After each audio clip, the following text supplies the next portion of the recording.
Hello everyone, how are you all doing? I think a little scared and a little confused because NEET की date announce हो चुकी है and I have been receiving lot of messages lately. Ma'am कैसे पढ़ें? Ma'am selection हो जाएगा? Ma'am कितनी बार notes पढ़ें? So I'll try to answer all your questions in one short video.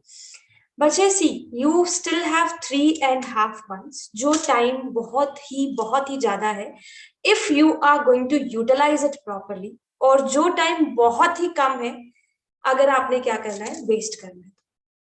ठीक है जी, स्टार्ट करते हैं हम अपनी स्ट्रैटेजी। क्या करना है आपको जोलॉजी के लिए? ह्यूमन फिजियोलॉजी में रफली देयर आर 7 चैप्टर्स।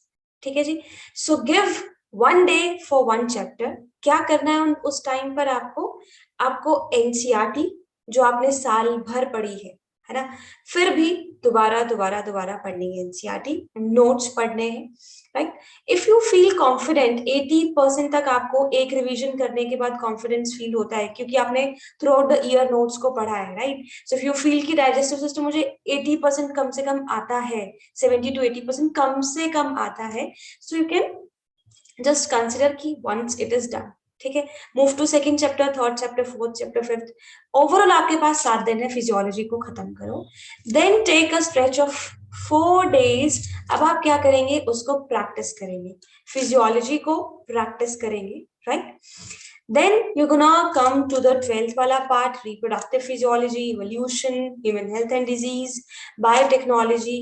But क्योंकि 12th का portion comparatively कम है, so I'm going to include animal kingdom, animal tissues, biotechnology into this. Thus, then maximum फिर ले लीजिए, notes, NCERT, study material, everything, just go through it. Again and again I am saying बेटा, revision आपको बार बार theory नहीं पढ़नी है। At least 70 to 80% confident feel करना है, वो एक रिवीजन से हो या 2 रिवीजन से हो, राइट। बार बार थ्योरी पढ़ना is always a wrong strategy, क्योंकि जितना याद होना था वो हो गया। अब जो भी याद होगा वो आपको रिवीजन से होगा, प्रैक्टिस से होगा। आई मीन प्रैक्टिस वाली रिवीजन से, क्योंकि आपके सामने बुक है and just keep on reading it. You think कि मुझे आता है, पर कई बार डेटा हम भूल जाते हैं, right. So maximum 10 days for reproductive physiology and everything, जो भी बचा था मैंने बताया आपको। उसके बाद फिर से maximum 5 days for the practice of all that stuff. So 15 plus 11 days पहले वाले, रफली 26, एक महीने के करीब करीब आपने पूरी जोलॉजी को खत्म कर लिया है, जहां पे आपने छोटे लेवल की प्रैक्टिस भी करी है एंड अपना सारा कंटेंट रिवाइज कर लिया, right. Now comes the time of very intensive practice, and this is real practice. Why I'm considering this to be the real one? क्योंकि बेटा अब आप एक चैप्टर वाइज नहीं, आप पूरे कंटेंट, पूरे सिलेबस को बिल्कुल टाइम के साथ प्रैक्टिस करने वाले। The practice has to be time bound, I am saying, क्योंकि बच्चे बायोलॉजी का मजा ही यही है, आपने स्टेटमेंट को क्या पढ़ा, राइट। जितना इंपॉर्टेंट पढ़ना है अपने लेवल पे, उतना ही इंपॉर्टेंट अटेम्प्टेशन भी है। So for that attemptation thing you have to have very good hand in your practice, right. सो अब आपने पूरे 2 महीने रफली क्या करना है? प्रैक्टिस प्रैक्टिस प्रैक्टिस, 2-2.5 महीने जो भी है, बार बार। और जब जब वो कोई क्वेश्चन आएगा डेटाबेस या कुछ भी, if you don't know anything, then move back to theory. वहां जाके थ्योरी में वही पार्ट को रिवाइज करेंगे, बार बार पूरी थ्योरी रिवाइज नहीं करती, राइट। प्रैक्टिस का एक बहुत इंपॉर्टेंट पार्ट अटेम्प्टेशन है, जहां पे please please please pay attention. Which of the following statement is not correct का नॉट खा नहीं जाना है, प्लीज नॉट करेक्ट देखना है। The statements written below are correct except, में करेक्ट नहीं देखना, मतलब देखना है पूरा देखना है, करेक्ट के बाद एक्सेप्ट भी है, करेक्ट के अकॉर्डिंग आंसर करके नहीं आना। बायोलॉजी का यही मजा है, आपको सबको डेटा पता है, पर अटेम्प्टेशन बहुत मैटर करती है, बहुत।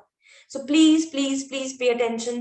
All of the following statements are correct except लिखा है all पे, not correct, incorrect को अच्छे से पढ़ना है, not correct को अच्छे से पढ़ना है, प्लीज, राइट। एंड एक जो सबसे मेजर लास्ट जो कंसर्न आपका होता है, मैम कितने घंटे पढूं?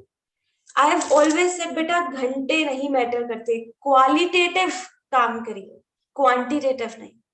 आपको अगर डाइजेस्टिव सिस्टम पढ़ के उसके 10 पेपर प्रैक्टिस करने में, पूरे नंबर लाने में बेटा 1 घंटा पढ़ना पड़ता है, तो फिर आई विल से 1 घंटा ही पढ़ाई करो।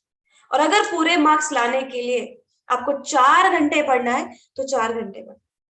टारगेट टाइम बेस्ड नहीं होना चाहिए, टारगेट हैज टू बी इतने मार्क्स लेकर ही आने हैं, जब तक नहीं आते तब तक पढ़ना है, right? But please take care, 3 महीने हैं, अगले साल दोबारा ड्रॉप करके नहीं पढ़ना है।